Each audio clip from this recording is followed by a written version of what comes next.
여러분 안녕하세요. 영남 5강 세 번째 시간인데요. 오늘은 엘샤다이 풍성하신 하나님의 이름을 함께 묵상해 보겠습니다. 창세기 17장에는 하나님의 이름 엘샤다이가 전능하신 하나님으로 소개됩니다. 여러분 아브라함의 이야기를 아시죠? 99세에 이르렀던 아브라함에게 하나님이 현현하셔서 직접 당신의 이름을 계시하며 언약을 확증해 주십니다. 그땐 이름이 바뀌기 전이니까 아브람이네요. 아브람이 99세 때에 여호와께서 아브람에게 나타나서 그에게 이르시되 나는 전능한 하나님이라. 너는 내 앞에서 행하여 완전하라. 내가 내 언약을 나와 너 사이에 두어 너를 크게 번성하게 하리라 하시니. 여러분 여기 나오는 전능하신 하나님이 곧 엘샤다이입니다. 우리는 지난 시간에 엘로힘이라는 그분의 이름이 전능하신 하나님이라는 뜻을 가지고 있다 배웠어요. 그분은 나를 지으신 창조주 하나님이시라는 의미였죠. 그런데 오늘 만나려고 하는 이름은 엘샤다이인데 그것도 또한 전능하신 하나님으로 번역이 되었죠. 그러나 그 의미는 살짝 다릅니다. 즉 엘로힘 전능하신 하나님은 그분이 창조주가 되신다는 의미가 강조된 반면에 엘샤다이 전능하신 하나님은 그분의 또 다른 성품인 풍성함을 드러내는 이름입니다. 물론 아브람은 전에도 엘로힘 전능하신 하나님, 엘로이 보고 계신 하나님, 그리고 엘리온 지극히 높으신 하나님 등등을 알고 있었어요.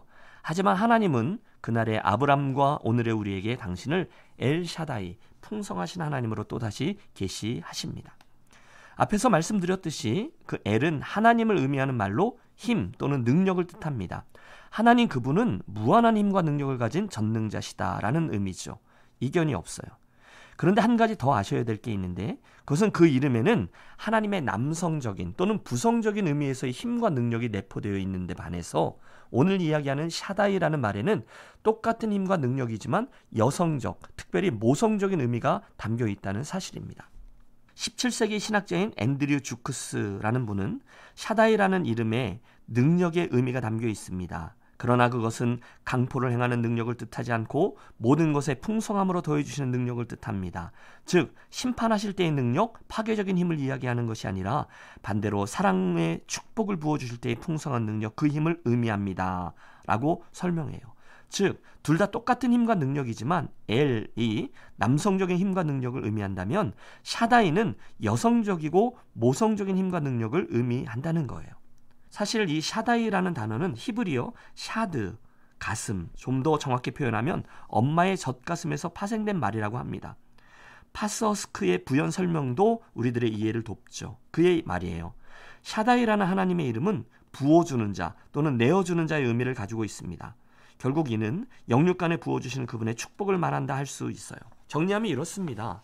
하나님의 이름 엘샤다이는 우리에게 생명을 부어주시고 모든 소산을 풍성케 하는 젖을 가지신 하나님 또는 풍성한 은혜를 나누고 부어주시는 하나님이라는 의미를 가져요. 아마 아이를 낳아 키운 엄마라면 이 표현을 금방 이해할 겁니다. 여기에 한 아이가 울고 있습니다. 달래보고 안아보고 얼러보지만 아이의 울음소리가 점점 더 커집니다. 그 어떤 것도 그 울음을 멈추지 못해요. 그러나 엄마에게는 이 문제를 해결할 수 있는 좋은 방법이 하나 있죠. 바로 풍성한 젖이 도는 엄마의 젖을 물리는 겁니다. 그러면 아이는 바로 차분해지고 안정감을 되찾아요. 여러분 저쪽에 있는 아이도 배고파 울고 있다 합시다. 너무 힘들고 안타까운 상황으로 생명이 막 꺼져가고 있어요. 그런데 보세요. 비록 거기에 아무리 맛있는 산의 신미가 있어도 그 아기는 그 음식을 먹을 수 없습니다. 그 순간에는 오직 엄마의 젖만이 그 아이에게 생명을 줄 수 있고 자라나게 할 수 있어요. 다시 말해 그 순간 그 아이에게 있어서 엄마의 젖은요 무한한 능력이고 생명의 원천입니다. 그리고 바로 그런 의미에서 하나님은 모든 피조물들에게 자신을 쏟아부으며 생명을 주시는 엘샤다이, 풍성하게 부어주시는 하나님이신 것이죠. 여러분 이 아브라함의 삶을 보면 하나님은 늘 풍성히 다가오셨어요. 여러 개가 있죠. 가장 먼저 그에게는 아들 후사의 축복이 주어졌습니다.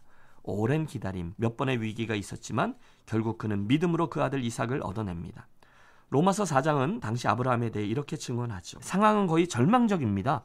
그리고 한순간 기적적으로 그 귀한 약속의 후사 이삭을 얻게 되었죠. 하나님이 아브라함에게 주신 두 번째 축복은요, 새로운 이름이에요. 너는 여러 민족의 아버지가 될지라 이제 후로는 내 이름을 아브람이라 하지 아니하고 아브라함이라 하리니 이는 내가 너를 여러 민족의 아버지가 되게 함이니라.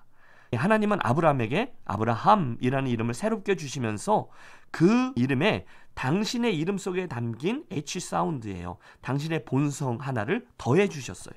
또 이어지는 하나님의 세 번째 축복은요, 번성도 있습니다. 내가 너로 심히 번성하게 하리니 내가 내게서 민족들이 나게 하며 왕들이 내게로부터 나오리라. 맞습니다. 그날 이후 하나님 약속의 후손으로 태어난 사람들, 즉 아브라함의 혈통에서 태어난 유대인들이 얼마나 많았는지 모릅니다. 그들이 겪었던 고난과 역경, 특별히 2차 세계대전과 히틀러의 학살에도 불구하고 지금도 유대인들은 전 세계 2천만 명가량 흩어져 살면서 막강한 영향력을 행사하고 있죠. 거기에 그의 영적 후손들까지 더하면 정말 엄청난 번성의 축복이 내려졌습니다. 그게 다가 아니에요. 네 번째 아브라함에게 주어진 하나님의 풍성한 축복은 하나님 자신입니다. 내가 내 언약을 너와 너 및 내 대대 후손 사이에 세워서 영원한 언약을 삼고 너와 내 후손의 하나님이 되리라. 하나님은 아브라함과 그의 자손인 이스라엘에게 친히 기업이 되어 주셨어요. 아브라함의 하나님, 이삭의 하나님, 야곱의 하나님, 그리고 나의 하나님으로 자리매김을 해 주신 거죠. 또 땅의 축복도 빼낼 수 없죠. 내가 너와 내 후손에게 내가 거류하는 이 땅 곧 가나안 온 땅을 주어 영원한 기업이 되게 하고 나는 그들의 하나님이 되리라. 여러분, 훗날 그 약속은 출애굽과 광야 시대 이후에 여호수아와 함께 성취되죠. 그리고 마지막으로 하나님은 아브라함에게 언약의 의식인 할례 행위까지도 축복으로 주십니다. 10절에서 하나님은 아브라함의 후손들에게 할례를 요구하세요. 그 명령에 따라 유대인들은 남자아이를 낳으면 8일 만에 아이의 생식기의 양피를 베어 피를 흘리게 하므로 거룩히 구별된 하나님의 백성으로 성별합니다. 이것은 자기 심판과 자기 희생을 상징하며 또한 자기의 연약함을 하나님의 강함으로 대체하는 상징적인 행위였어요. 이처럼 하나님은 풍성하신 하나님, 엘샤다이 하나님으로 아브라함에게 나타나셔서 실제적이고 풍성한 축복을 쏟아 부으셨습니다. 자, 이쯤에서 저는 늘 하던 질문을 하나 던져보겠습니다. 엘샤다이, 풍성하신 하나님을 믿는다라는 것은 오늘 저와 여러분의 삶에 구체적으로 어떤 의미가 있는 것일까요? 우리가 맨 처음에 시편 20편의 말씀에서 시작했는데 그 말씀처럼 병거와 마병이 아니라 하나님의 이름으로 달려가기 위해 오늘 우리는 이 말씀을 어떻게 적용해야 할까요? 혹시 여러분 힘든 상황 때문에 이러저러한 기대를 다 접어보신 분 있으신가요? 인생의 어떤 영역이 되든 하나님의 풍성한 은혜를 아직 경험해 보지도 못했고 그래서 기대도 안 해보신 분들 혹시 계시죠? 아니, 예전에는 하나님의 풍성한 은혜를 경험했는데 지금은 경험하지 못하고 계신 분, 한 번도 나는 그게 뭔지 경험해 본 적이 없다라고 말씀하시는 분 등등, 만일 그러하시다면 사랑하는 여러분, 이 아브라함처럼 하나님의 놀라운 그 이름을 부르고 그 앞으로 나아가 보시기를 권합니다. 기억하세요. 아브라함은요, 그날 바랬어요. 그것도 바랄 수 없는 중에 바라고 믿었습니다. 우리가 알아요. 그날 아브라함의 형편은 믿을만 하지도 않았고 바랄만 하지도 않았어요. 너무 늙어서 자기가 그 아이를 가질 수 있는 몸이 아니었다는 것을 너무도 잘 알아요. 아니, 그의 아내인 사레도 알고 있죠. 그런데 아브라함은 바랄 수 없는 중에도 하나님을 향한 기대를 버리지 않아요. 뭐죠? 이는 내 후손이 이 같으리라 하신 말씀대로 많은 민족의 조상이 되게 하려 하심이라. 그 하나님 약속의 말씀을 그 말씀 그대로 믿었다는 거예요. 여러분, 정말로 어려울 때 있잖아요. 힘들 때, 절망할 때, 궁핍할 때, 소망이 없을 때, 그때 그분의 풍성함으로 내 삶을 채워주실 엘샤다이 하나님, 그분에게 나아가시기를 권합니다. 여러분, 우리는 이미 들었고 또 알고 있어요. 우리 하나님은요, 하늘의 온갖 좋은 것들로 우리에게 풍성하게 주기를 기뻐하시는 엘샤다이 하나님이세요. 그런데 그 다음 문제죠. 그런 하나님인데 정말로 그분의 그 이름을 믿고 정말로 그분께 그것을 바라며 나아가고 있나요? 이게 문제인 거죠. 우리는 오늘 정말로 간절히 하나님의 그 풍성한 축복을 정말로 구하며 기대하며 나아가고 있나요? 그 문제입니다. 만일 그렇지 않다면 여러분, 그 이유가 무엇일까요? 여러분, 정말로 한번 생각해 보세요. 혹시 나는 나에게 많은 것을 풍성히 부어주실 수 있는 분, 엘샤다이, 풍성하신 하나님을 아는 것 같은데 실제로는 모르기 때문이 아닐까요? 머리로는 풍성한 은혜를 주시는 하나님, 축복을 넘치도록 주시는 하나님으로 알지만 그 하나님을 아브라함의 하나님, 이삭의 하나님, 야곱의 하나님, 요셉의 하나님으로는 알고 있지만 그 하나님으로만 아는 거 아니냐는 거예요. 그 하나님이 내 하나님이라는 사실까지는 아직 안 믿는 것 아니냐라는 도전입니다. 그래서 엘샤다이 하나님이 내 삶에 구체적으로 영향을 끼치지 않는 것이 아닐까요? 그렇다면 분명하죠. 우리는 문제가 생길 때 그 하나님의 이름이 아니라 인생의 병고와 마병에게로 달려가게 되는 거죠. 그런 분이 계시다면 여러분 이 아브라함을 다시 주목하세요. 하나님이요, 내가 내 언약을 너와 너 사이에 두어 너를 크게 번성하게 하리라 하셨을 때 아브라함이요 이렇게 말합니다. 아브라함이 엎드렸더니. 여러분 우리가 할 일이 바로 그겁니다. 하나님을 정말로 풍성하신 하나님으로 믿는다면 아브라함이 그랬던 것처럼 그분 앞에 엎드리는 거예요. 아브라함이 엎드렸더니 순종의 표현이죠. 하나님을 향한 신뢰와 내가 누구인지를 고백하는 표현이죠. 그랬더니 하나님은 정말 놀라운 약속을 부으셨어요. 보라, 내 언약이 너와 함께 있으니 너는 여러 민족의 아버지가 될지라. 이제 후로는 내 이름을 아브람이라 하지 아니하고 아브라함이라 하리니 이는 내가 너를 여러 민족의 아버지가 되게 함이니라. 그리고 그 다음 이야기가 펼쳐진 거죠. 이제 우리가 해야 될 일은 분명하죠. 그것은 하나님 앞에, 그 엘샤다이 하나님 앞에 전심으로 온 마음으로 엎드리는 겁니다. 내 경험, 내 상식, 내 고집을 꺾고 가난한 마음으로 부복하는 거예요. 전적으로 그분을 신뢰하는 거예요. 그림을 믿는 거예요. 그리고 그분의 그 풍성하심을 엘샤다이, 거기서 오는 은혜를 사모하며 간구하는 겁니다. 에이, 설마 주시겠어? 설마 나에게까지 은혜를 베푸시겠어? 여러분 그건 불신앙이죠. 그거 말고요, 그분의 이름을 믿는 믿음으로 구하는 거예요. 정말로 사모하는 거예요. 제가 미국에 가기 전에 캐나다에서 한 6년 반 섬겼는데요, 교육 목사로 섬기면서 유학 생활을 할 때 형편이 넉넉하지 못했습니다. 검소했던 제 아내 덕에 빠듯한 사례비로 한 달 겨우겨우 살아갔죠. 당연히 우리 아이들에게 해줄 수 있는 게 그리 많지 않았어요. 그러던 중에 첫째 아이 은진이가 초등학교 한 2학년쯤 되었는데 어느 날 아내로부터 그 은진이가 바이올린을 좀 배우고 싶어 한다라는 말을 듣습니다. 그 당시 저는 교회 학교와 또 그 아이들 신방을 다니고 있었기 때문에 바이올린을 배우기 위한 비용이 얼마쯤 되는지를 잘 알고 있어요. 바이올린만 해도 몇백 불 하는 데다가 매달 레슨비가 수십 불이었으니 그 당시 우리 집의 형편에 바이올린 레슨비를 감당하는 것은 불가능했죠. 여러분 마음은 다 해주고 싶죠. 그런데 그럴 수 없으니까 그냥 못 들은 척 한 겁니다. 뭐 미안하지만 할 수 없어요. 그게 당시 우리 집안의 형편이었거든요. 나중에 알았는데 아내는 저의 그 이야기를 듣고 좀 서운해했다, 뭐 그런 이야기를 듣습니다. 사실 그 첫째 은진이가 아주 오래전부터 바이올린을 배우고 싶어 했거든요. 근데 이제 이 아이가 꼬마 때인데 어떤 집 신방 저를 따라갔다가 그 집에 언니가 하고 있는 그 바이올린을 보고 한번 이렇게 만져보고 싶었다는 거죠. 이렇게 다가가는데 언니가 못 만지게 했다는 거예요. 그래서 그 아이가 그게 너무 부러워서 엄마에게 혹시 바이올린을 좀 배울 수 있느냐 이렇게 물었다는 거죠. 그런데 엄마는 차마 그럴 수 없다, 딱 잘라 바라지 못하고 대신 이렇게 말했대요. 은진아, 지금 우리 형편에는 너에게 바이올린 레슨을 시켜줄 수 없어. 너무 미안하구나. 하지만 내가 정말로 배우고 싶으면 우리 하나님께 기도해보자.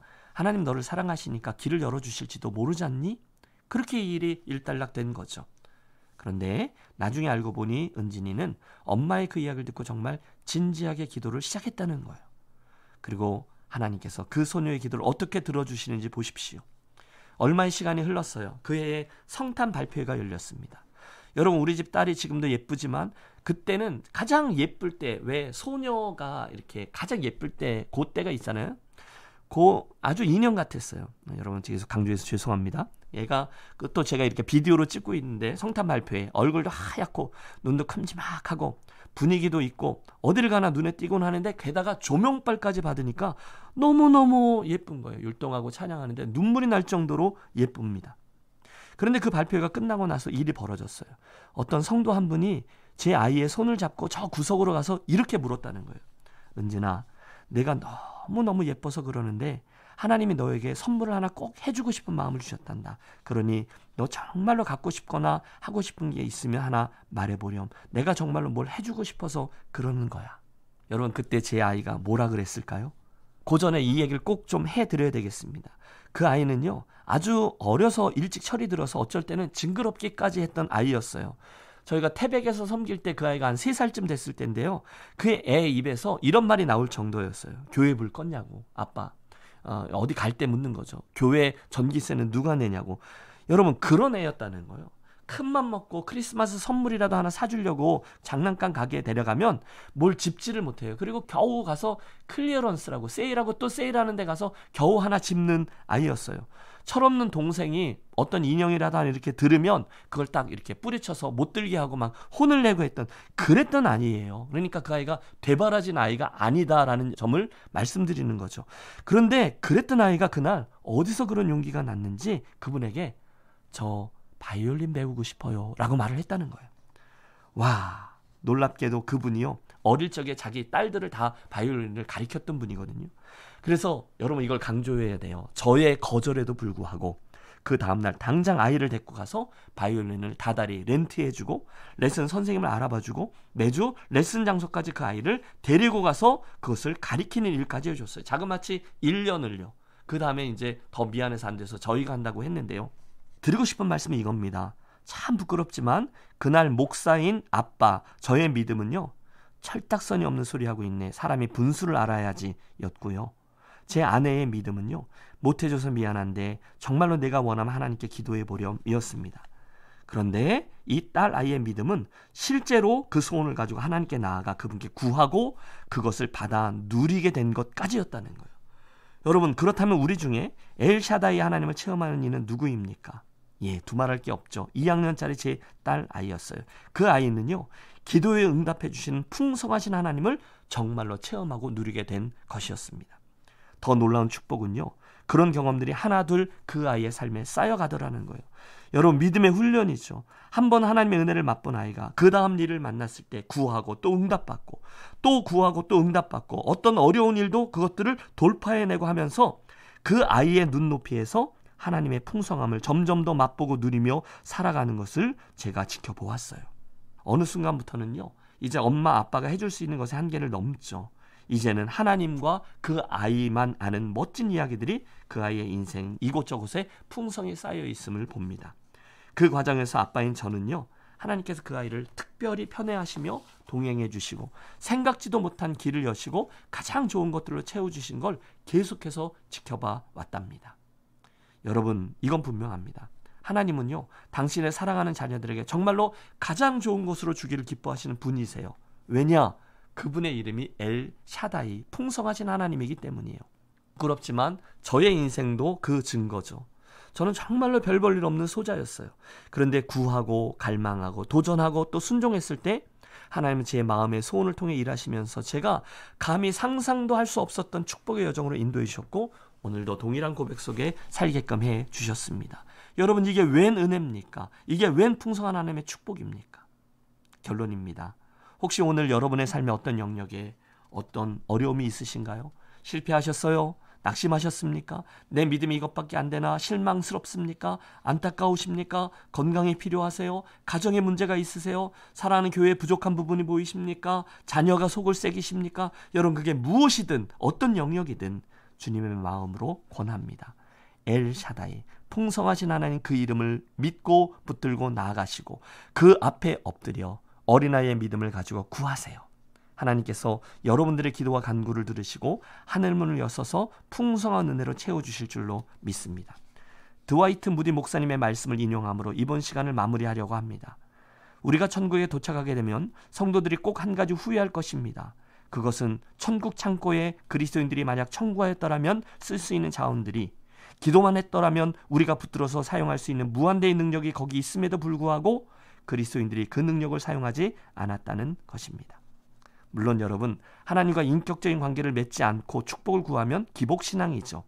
하지만 하나님과 관계를 맺으면 그분이 당신을 찾는 이들에게 상 주시는 이심을 믿기 때문에 구할 수 있어요. 그건 믿음의 기도입니다.